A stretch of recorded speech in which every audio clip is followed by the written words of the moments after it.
Good day and welcome to Window, your podcast on agriculture, development, business, and investment. I am Arrey Ivo from the African Center for Community and Development. In today's program, we shall be looking at infrastructural development in Africa and the implications. Contrary to popular myths, Africa is seriously engaging in infrastructural development. But before we analyze or see where the investments are going, it will be reasonable to note that Africa has one of the highest transaction costs in the world, with some transactions getting up to 150% increase in cost by the time they get to the ports, according to UNCTAD. This is caused by poor roads, rails, infrastructure, and poor post-harvest technologies and storage, which is part of the logistical gaps that is plaguing Africa as a whole and many more parts of the world. Poor transport links affect intra-trade and GDP. Poor infrastructure in Africa cuts national economic growth by 2 percentage points and reduces productivity by 40%. This indicates gaps in financing of infrastructure, despite the fact that Africa is facing increases in external financing on infrastructure. External overall financing for infrastructure in sub-Saharan Africa tripled between 2004 and 2012 in the areas of official development finance, private participation in infrastructure, as well as in official Chinese financing.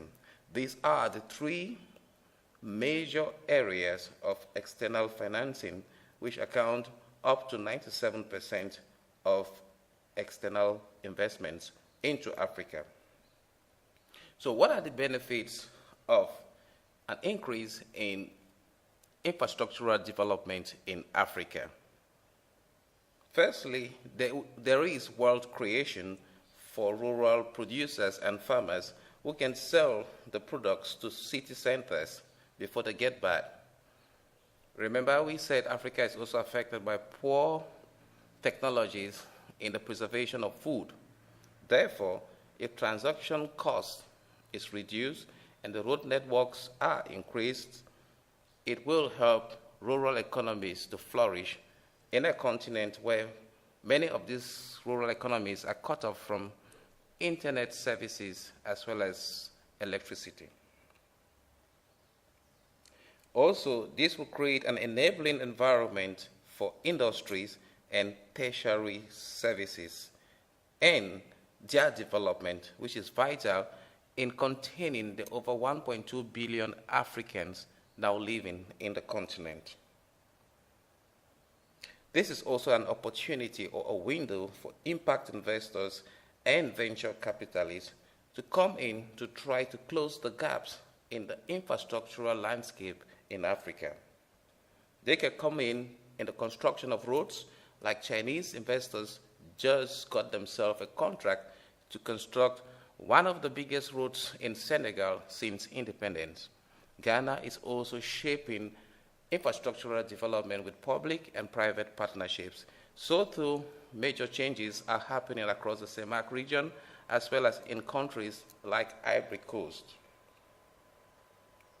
Also, an increase in gross domestic product facilitated by infrastructural development will also mean that the countries now have a positive balance of payment and a higher capacity or propensity to negotiate for foreign loans. And this has implications in the area of poverty alleviation and the provision of educational and health services across the continent. So, in this program, we have been looking at infrastructural development in Africa and the implications of infrastructural development and where the investments are going.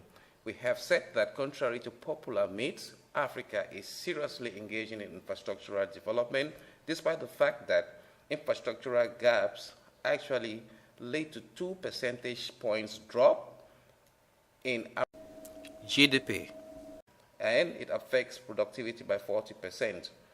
And we have also said that infrastructural development is having a boost as financing into infrastructural development has tripled between 2004 and 2012. We hope that many more investors will see Africa as a positive area for investment rather than the basket case as intimated by popular literature and myths. Thank you very much for tuning in to Window. It has been Arrey Ivo from the African Center for Community and Development.